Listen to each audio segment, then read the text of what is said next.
Stay inside this yellow line. And we'll take you from here, and then we'll take the two motorcycle cops, and they'll be stationed one here and one over here, okay? Then you'll go ahead, upon their signal, they'll turn on their sirens and the whole bit, and they'll come around the corner here. And it's this wide-angle shot that you want to get. From over there, you'll get them coming around that corner, and that'll give you all the depth and the feel, you know, for your shot.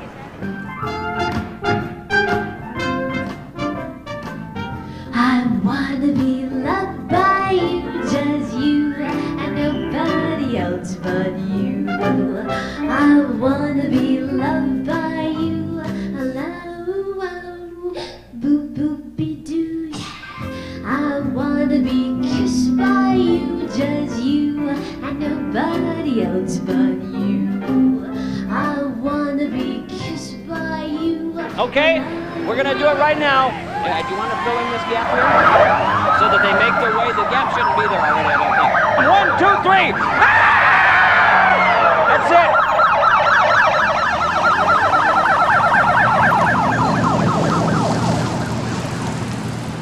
Help me out. Here we go.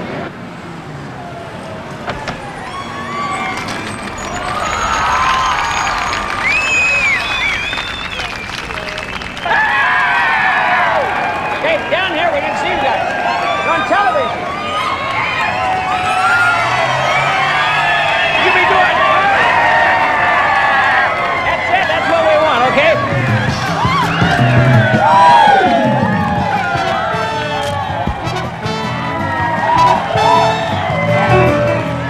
Sissy rock, sissy rock, sissy rock, sissy rock, sissy rock, sissy rock, sissy rock. Oh, see, sissy rock. Oh, see, what you have done. As I sleep, sissy rock. Oh, see, what you have done. Well, you made me love you, and now I can't get on. What I say. Elvis Presley, Marilyn Monroe, and Judy Garland created something that a lot of us didn't get to experience. It's like all at once taking the Niagara Falls away from us, and a lot of us didn't get to see it. So if we have the opportunity to move the Niagara Falls like they did the London Bridge and bring it over here in Lake Havasu, well, I have the opportunity of taking something that was here at one time and recreating some form of an experience. One more time, one more time, one more time, one more time. Give me a hand, put it on my leg, rub my leg a little bit faster.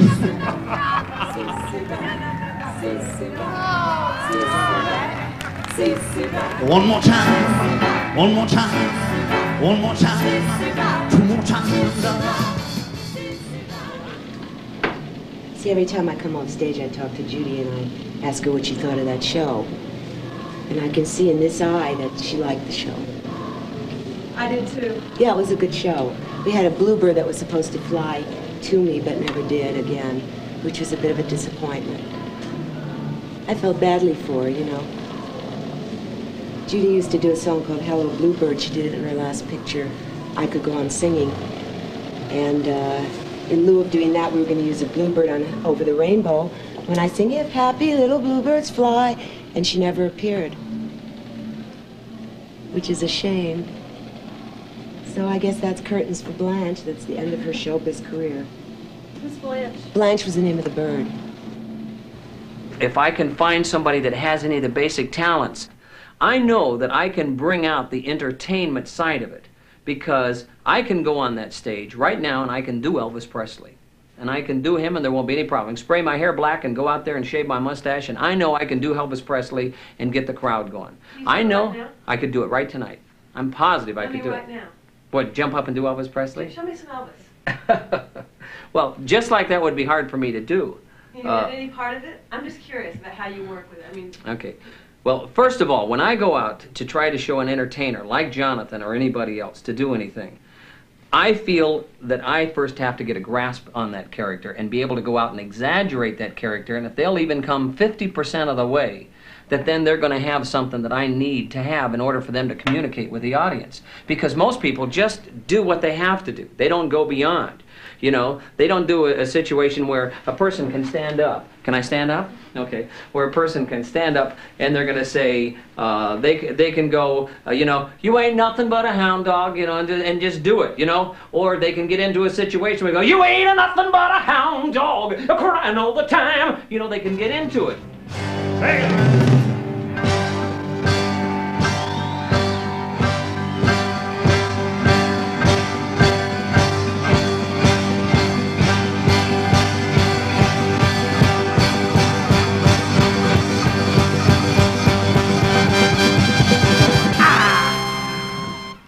I can do Marilyn. Give me an example. Okay. When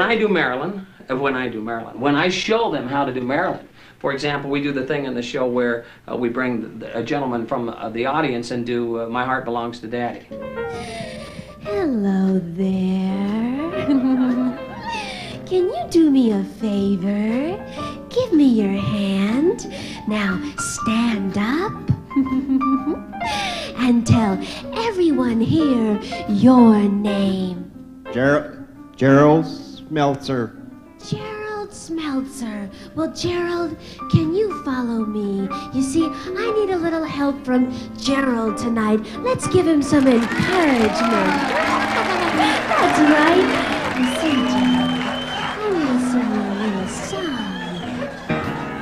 While tearing off a game of golf, I may make a play for the caddy, but when I do, I don't follow through, 'cause my heart belongs to Daddy. If I invite a boy some night, I literally will grab somebody from the house, bring them up there and show her how to do it. Show her how to seductively get through this song with the wrapping her hands through his hair, and I will go to an exaggerated sense of it. I will get them laughing at themselves. Belongs to Daddy, so I simply couldn't be bad. Yes, my heart belongs to my daddy. Dad, dad, dad, dad, dad, dad, dad, dad, dad. So I want to warn you, laddie, though I know that you're perfectly swell, that my heart belongs to my daddy, 'cause my daddy, he treats it so well.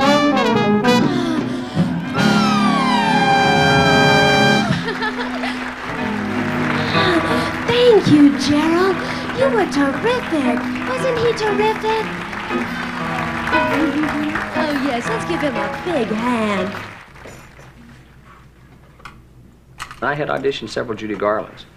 I'd had all kinds of Judy Garlands give me a call.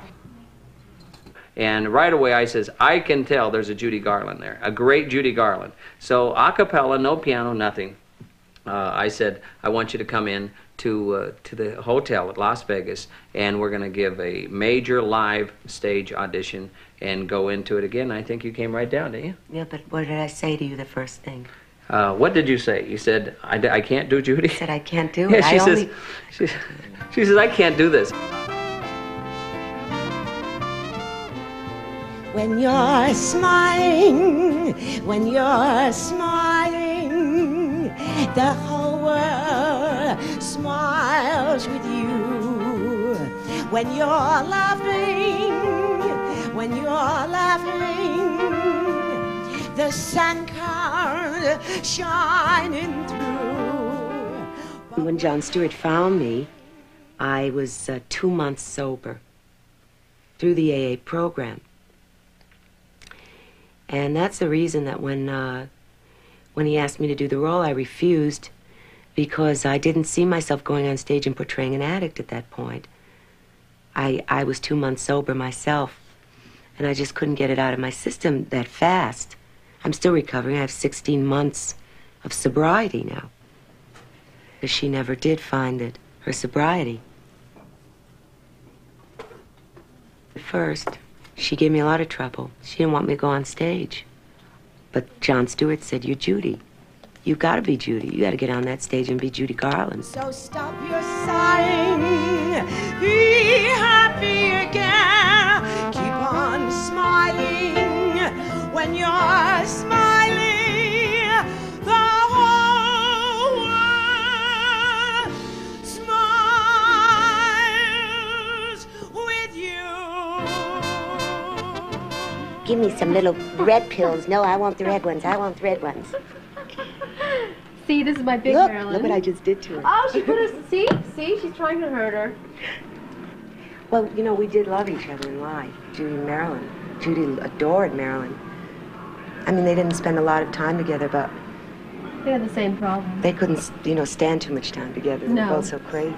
See, Marilyn has the white panties on, too. So tell me, what's Arthur really like? Yes, well. Well, what's Arthur like? I want to know what Joe is like. I'll tell you what Vincent's like. This one, the little one, she always beats up on the little one, sticks her head up in her bed. She's a very sick woman. No, the Judy loves Marilyn. Don't they look like us? Hold yours up. My show starts out in a comical sense and high energy, and all these things happen, and we sing songs about love, songs about life, and songs about the birds, and songs about all the different things, but we end up saying, oh, I wish I was in the land of cotton. Old-time folks are not forgotten. Look away, look away, look away, Dixieland. And I think that's where it's at. Look away, look away, look away, Dixieland. Glory, glory, hallelujah. Shout, shout, shout. Glory, glory, hallelujah.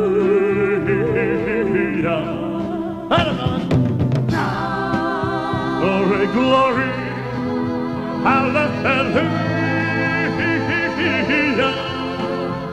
His truth is marching on.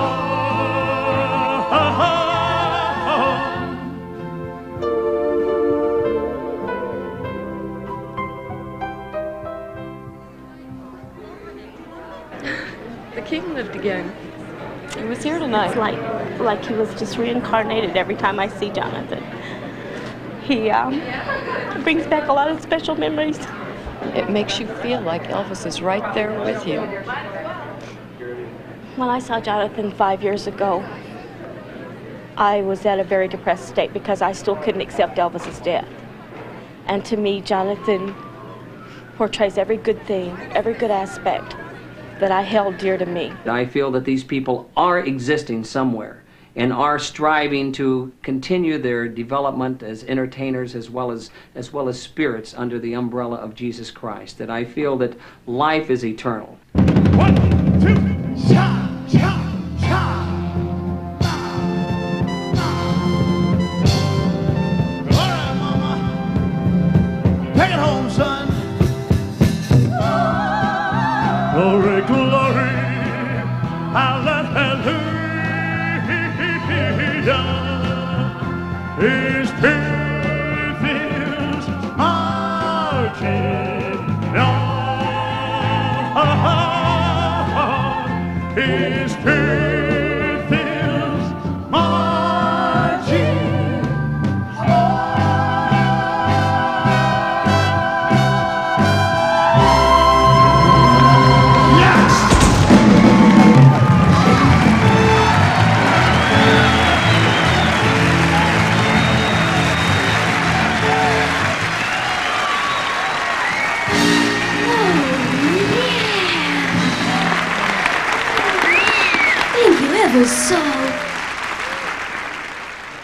Some of us are going through negotiations with Johnny. Johnny is under a lot of pressure. He's opened up 2 shows. He's got a semi-third show running on ship cruises.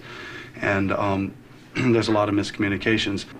I am doing for Elvis for Legends in Concert. And yes, Jonathan Von Braun will be connected, but people will remember as Elvis, not as Jonathan Von Braun.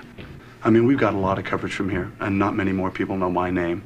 They know Elvis Presley, and they know some guy does Elvis Presley, and they may think I'm good. That's about it.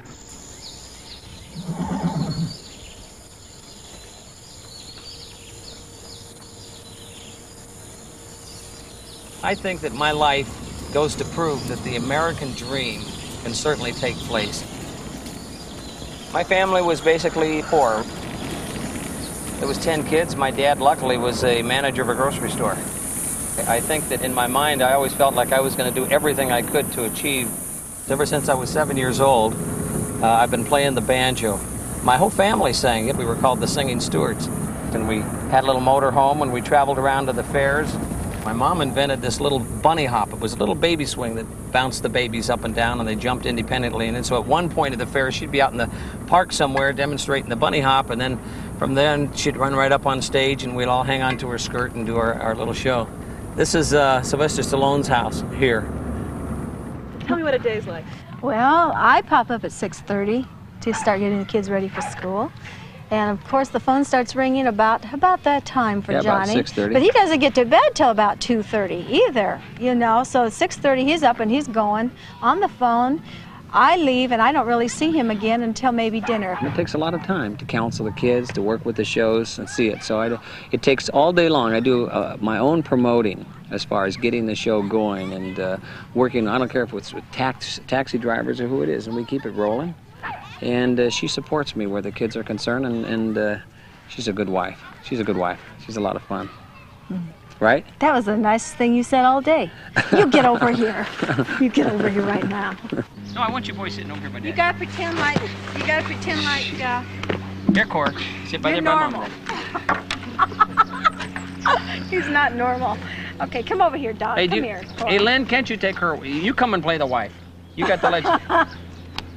I just hired her for the day anyhow. Yeah. She's not really the. How long have you been married? 22 years. Yeah. I have had to put up with this for 22 years. I'm about exhausted. Oh, dear. Do you want her more more serious? Huh? You want her any way she is. I can't believe this. Johnny and I struggled kind of getting him through school. I was always real proud of him. Nothing would ever get him down. I don't know what happened to make him feel like he couldn't give up, but he couldn't. He says, I've got to keep going or die. He hit his midlife crisis. Oh, those, we don't want him to hear that. So he hit the midlife crisis, and he decided to change everything that he had ever done and went off on this big venture, this big, great idea that he was going to open this other big show on the fair circuit. And now here we were in a position, because he was a successful businessman, we could have retired, you know, and had a lot of fun. But he decided to change everything in life that we'd been doing. And so he put up everything we had. He came up with a great idea to do legends. We couldn't afford stars. So he thought, well, maybe I can create, you know, a show around these lookalikes. And so he kind of threw the show together, and he went in and kind of BS'd his way through. I don't know. Nothing can stand in your way as long as you want to get out there and go up to bat and take your chances of striking out. You got to know that every once in a while you're going to hit a home run, and when that home run comes, you grab onto it and you just keep yourself on course.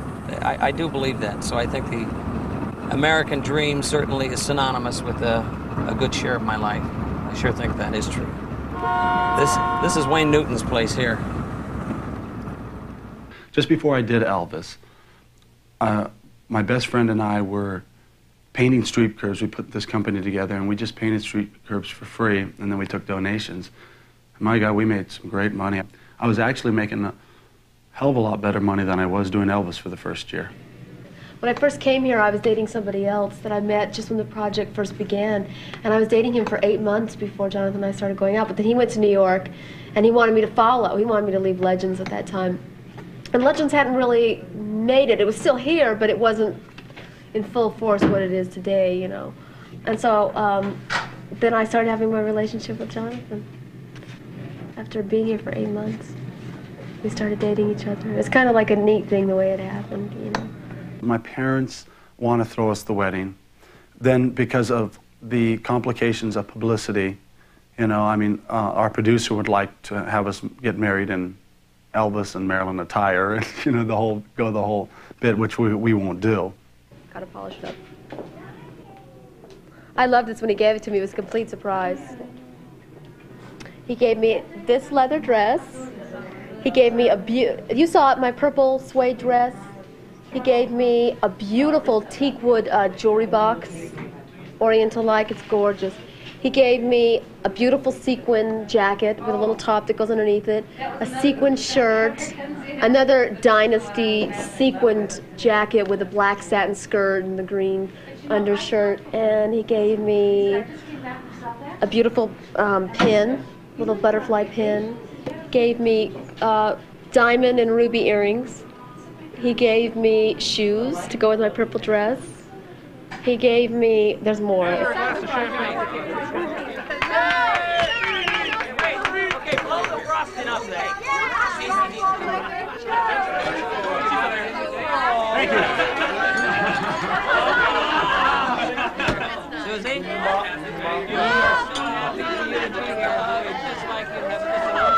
Johnny's a tough man. He's a smart man. He wants the best. When I helped this show build to where it was at today, and now Jon Stewart, if he wanted to, could replace me and still pretty much go on with his show, you know, as is. And yes, maybe some people might come in and sit there and say, yeah, he's not as good as the other guy, but Johnny will still continue to last. That's irritating. 4, 3, 2, 1. Happy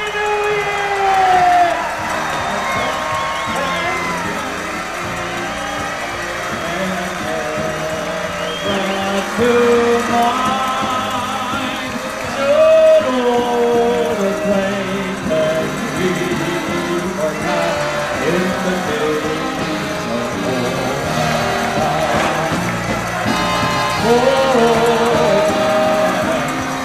We found out tonight, just before the show, that Ricky Nelson, who's one of the biggest stars of the American rock and roll, and certainly a legend, from the Ozzie and Harriet show, he has died in a plane crash around Texas, somewhere around 5:30, which would be December 31st, in the evening.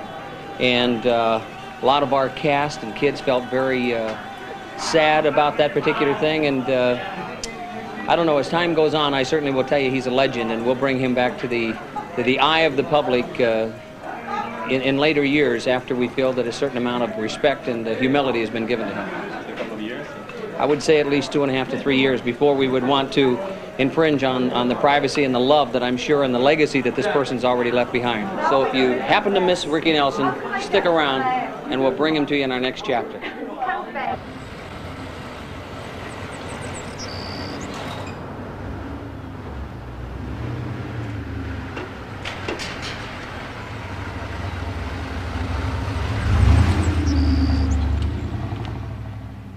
Everything you see in the house is both Judy and me. The backyard is going to be a recreation of the Emerald City. I don't know how we're going to do it just yet, but we are having yellow brick road imported, actual yellow brick road fired for it. And we're going to try to recreate the poppy field and the forest. And we're going to have big tulip lights recreating those big flowers that were growing along the side of the forest. I think it'd be interesting, you know. I think Judy would have liked it. I say anything Judy would have liked, I'll do. This house belongs to Judy and me, and I get a wonderful feeling when I'm here. It's hard to explain how two people can live in one house and one person isn't even there. She's really here all the time.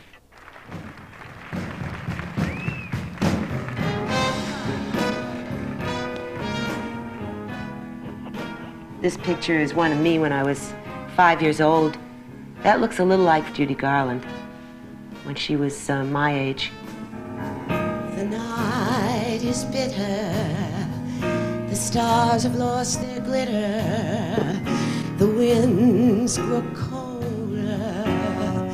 Suddenly you're older. I've lost 35 pounds. I went from the Judy of the middle 50s to the Judy of the 60s right before she died. I really changed physically from one to the other. So now I'm playing her in her last days. Thank you. Monica evolved, and she got some coaching, people working with her, and she tried so hard she almost bled. I mean, she works to the point of getting to the theater a minimum of 4 hours before she goes on, mentally and physically getting herself ready, even though it goes out there and it's a 12-minute segment for 2 shows a night. That 12-minute segment, she gives everything she has to that. That great beginning has seen a final inning. There's just no let up the livelong night and day.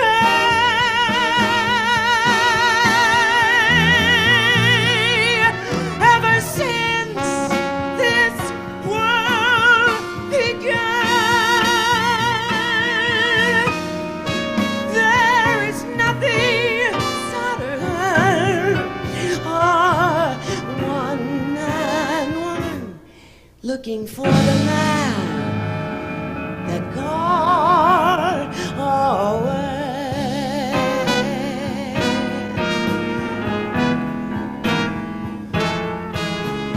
The man that God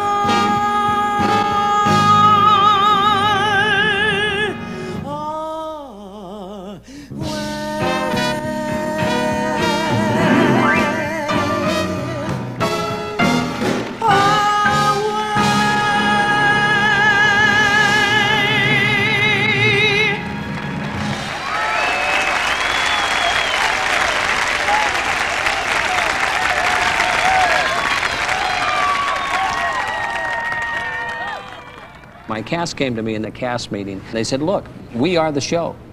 And we feel that instead of on the marquee out front, come and see Legends in Concert starring Elvis and Marilyn. We don't want that.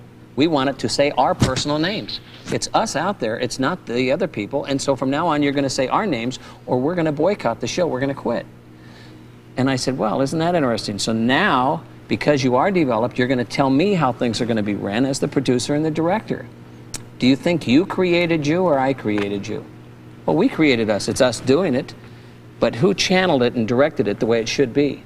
I said, somebody else really brought out what it needed to be to put it on a stage and to do that particular character with a collage of other people on a full-time basis. So now, and as of this moment, I'm going to tell you what I'm going to do. I'm going to recreate the recreations.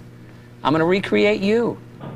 You've got to get out here and you've got to say, hey, I am Elvis Presley. I'm the one, you know what I mean? And you've got to carry the magnitude of everything that you're doing over here. If they don't believe you're Elvis Presley, in the first couple of seconds, they aren't going to believe you're Elvis Presley no matter what you do. How long have you been doing Elvis Presley? Oh, all my life. It's been a lifelong thing. You're down too much here. Give me more out front, okay? Give me more out, the smiles, get the Viva Las Vegas. Okay, come on. Take it right there after that one part, right after you come in. Just as quick as you can from the top. Let's do it. Come on. Here we go. All the way across. Drag your mic with you. Drag the mic with you. That's it. Okay, now, the other side. Okay, now, get ready. Gotta be like, this is it. You know what I mean? I'm telling you the truth, okay? I mean, I need your movement. It isn't like you can do it tomorrow. It's like now or never, just like the song goes. Side way. That's it. Thank you. Over here. Over here. Smile. Right out here. Okay, back here. I said, see, and she said, right. Oh, see what you have done. I said, see, she said, right. Oh, see what you have done. Well, you made me love you, and now you're gone. Well, see, come on now. Well, I'm going away, baby, and I won't be back here for. Well, I'm going away, baby, and I won't be back here for. If I find me a good girl, I won't be back at all. Here. Go ahead. Do the whole thing. Go.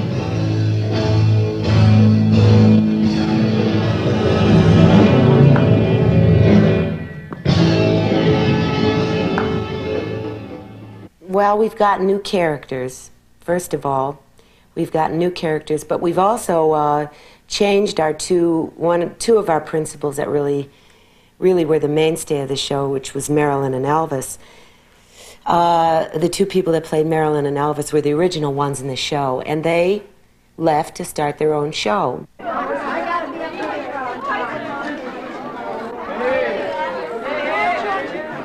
We have many devoted fans here today.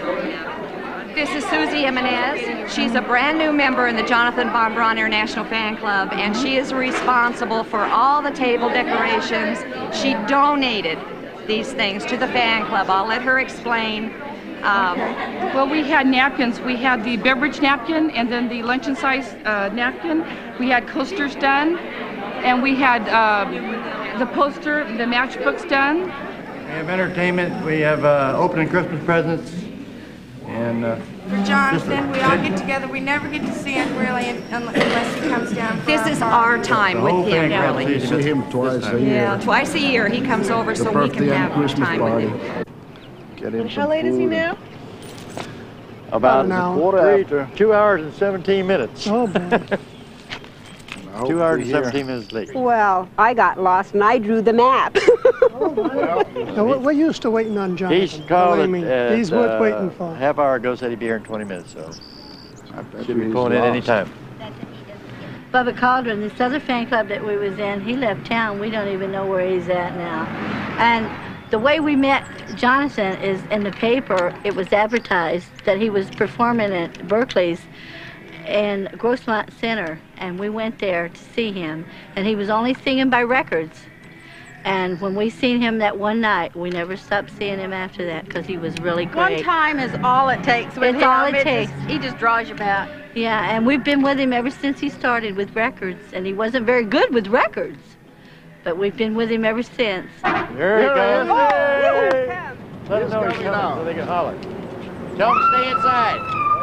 Tell him to stay inside.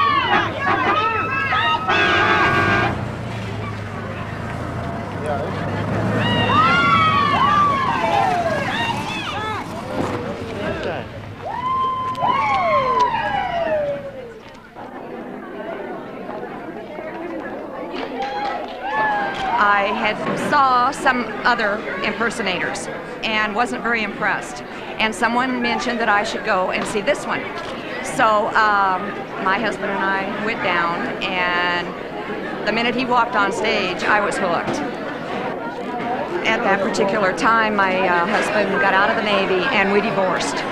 So in order to fill that void, I just kind of switched the focus onto Jonathan and the fan club and the fans, and I enjoy it very much. And what do you get from doing all that? What is your reward? He's fine. A thank you, a smile. I'm so glad you came, or glad to see you. That's all. That's all. That's enough. Jonathan, this is for you from the fan club, and this just tells you a little bit about what we think about you, okay? It's just like heaven being here with you.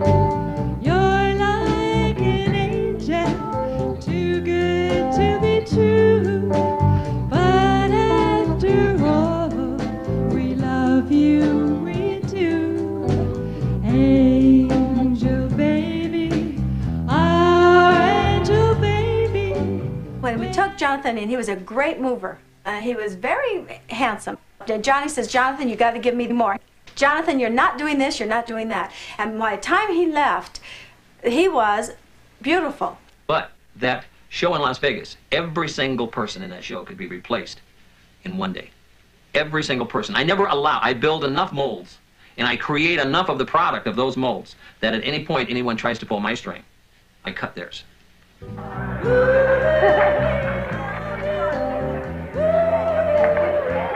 They are first and foremost Elvis fans, but I truly believe that they're my fans too. I help them live their fantasies of Elvis still being around. Okay, Jonathan wants me to announce who they're from.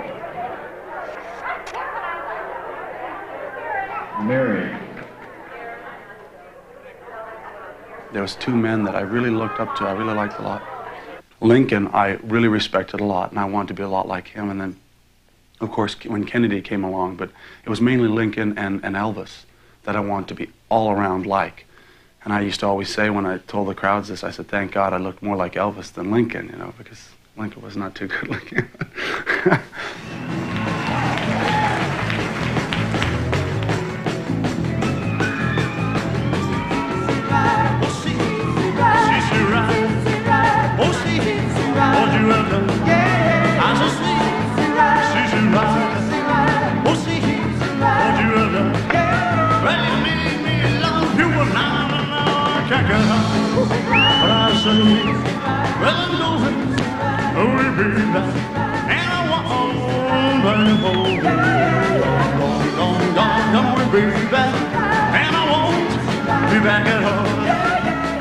I love to perform Elvis and to portray such a humble man.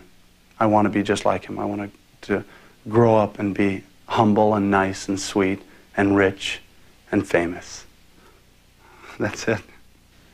I think when somebody takes something from me that I feel was mine, like anybody else, you want to go into a room and you want to shut the door, and at first you want to cry, then you want to kick the door down. You know what I'm saying? Then you want to tear it up by its roots, and then you want to demolish anything that's in front of you and almost destroy what you've already created, so that nobody else can get close to it because it's secret.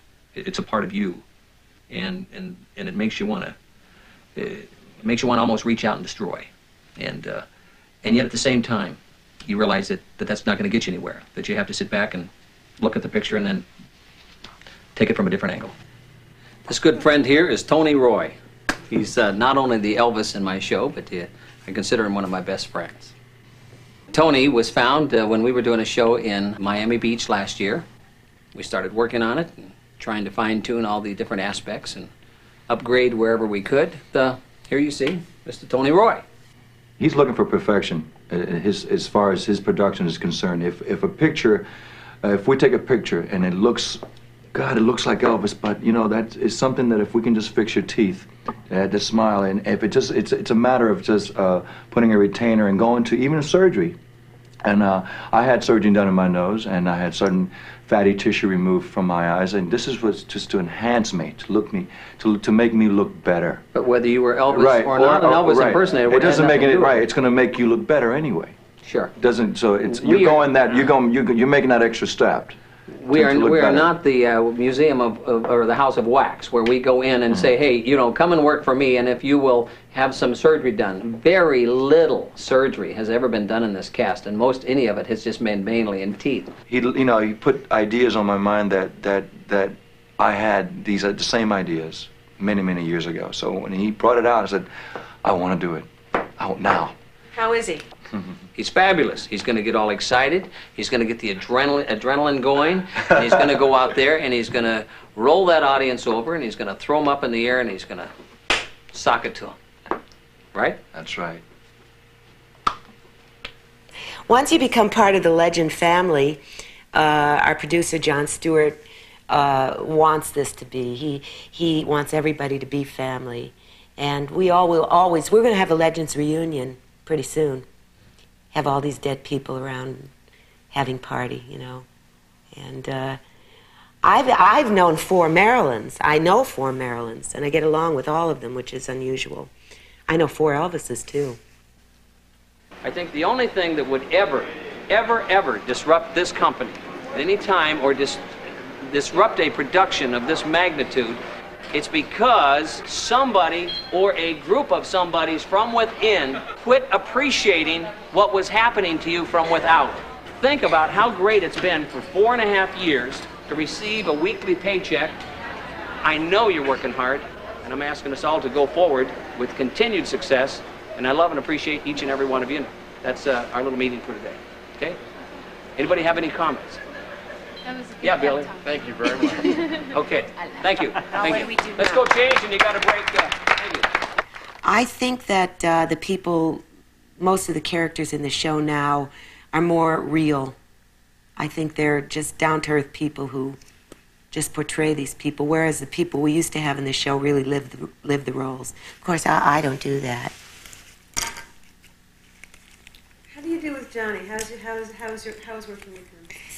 I call John Stewart my Arthur Freed. Arthur Freed was a producer in old Hollywood that did produced some of Judy's biggest films and gave her the most encouragement.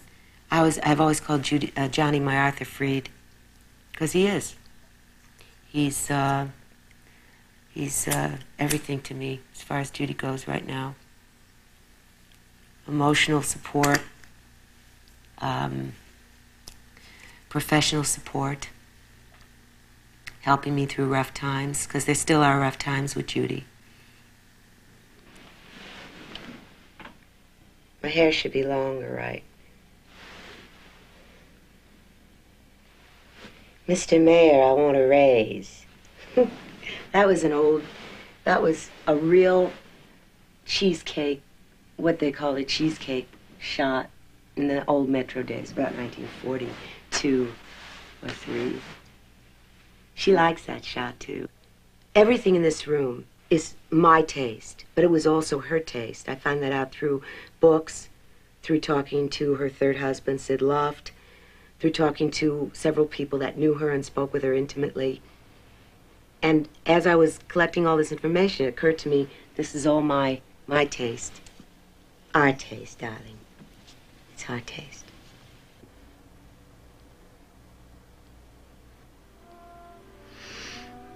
She enters with me through my heart, through my soul, usually through sadness.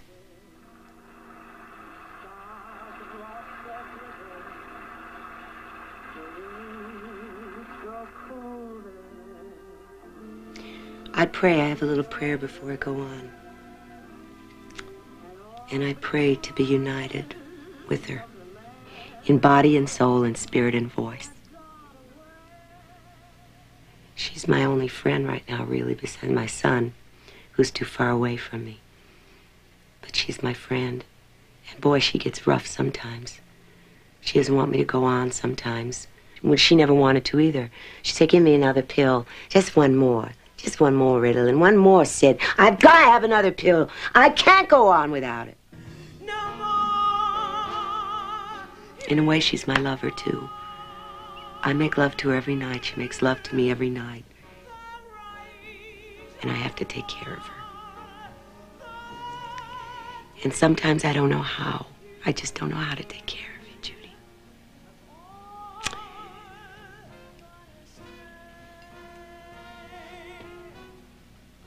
I try to buy the things that she likes. Oh, you do? Everything in the room is marvelous. Oh, it's marvelous. Everything is marvelous. Sometimes I think, when is my life going to come back? You know, when can I live again? Because everything is tied up now with Judy, you know. Well, you're so selfish. I've given you life, haven't I? You gave me life. Right. Somewhere over the rainbow, way up high, there's a land that I heard of once in a lullaby.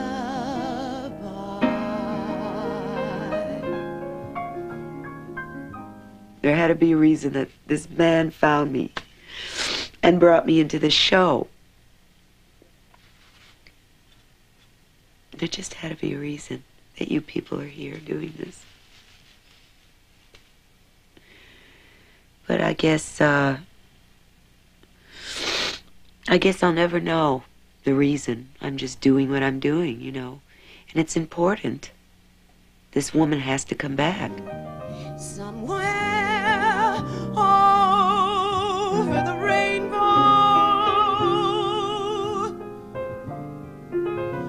skies are blue, and the dreams that you dare to dream really do come true. Someday I'll wish upon a star and wake up where where the clouds are far behind me.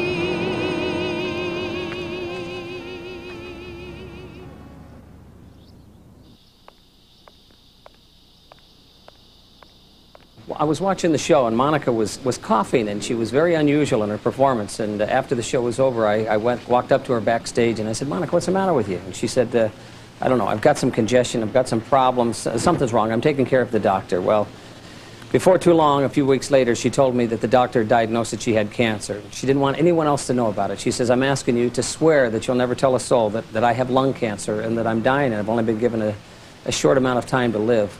And so she said, can I please stay in the show just as much as possible until it's just impossible for me to be in the show? And I said, sure, we'll do everything we can.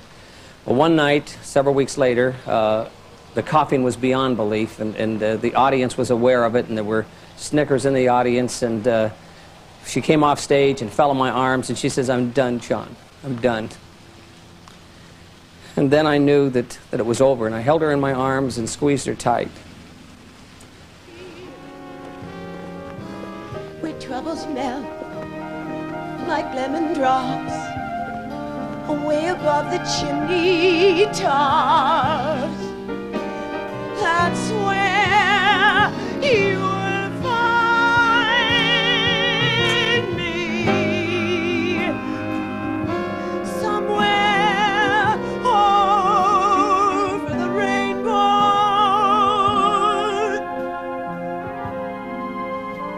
Monica portrayed Judy Garland to the fullest extent, to really bring back her spirit and the essence of Judy Garland. That was her journey, that was her goal, that was her destiny. And I think when she felt that she had done that to her fullest, that she'd completed what she really wanted to do. Can't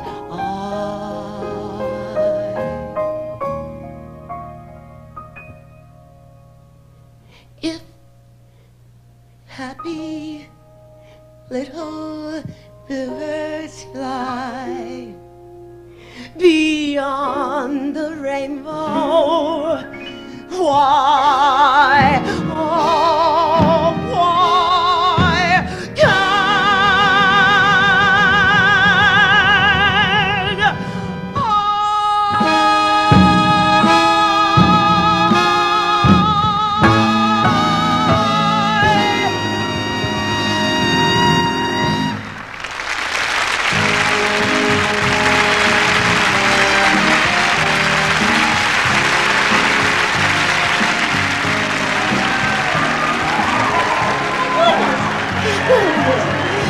Good night. I love you very much.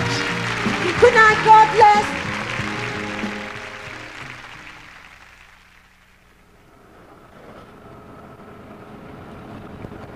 The main thing I'm concerned about is the moving. The voice is fabulous. No, you should bring your costume. Bring it in case we use it. Bring the hat. Bring both jackets we talked about. Okay? Okay, buddy. All right, you take care. Bye-bye.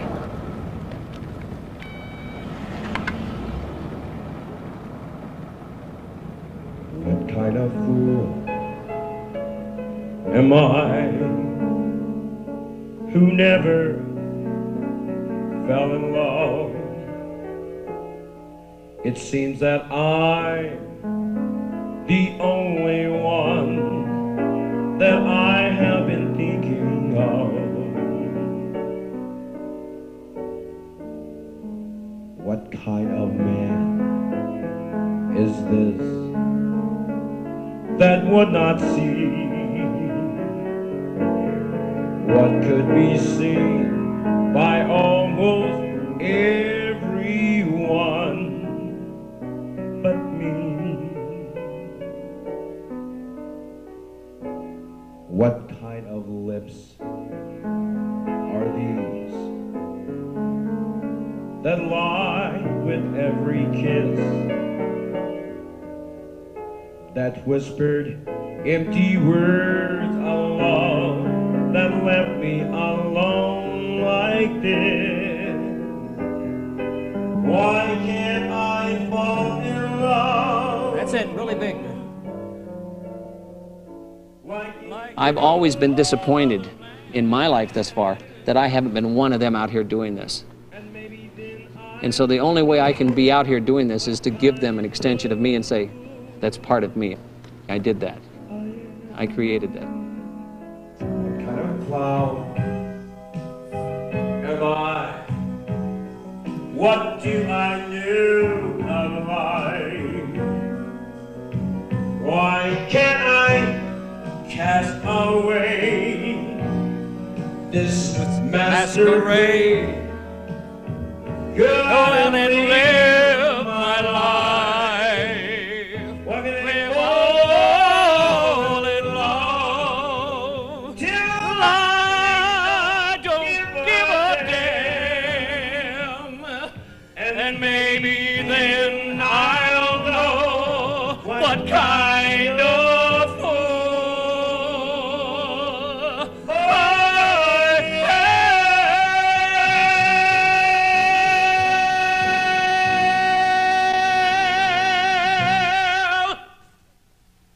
Great.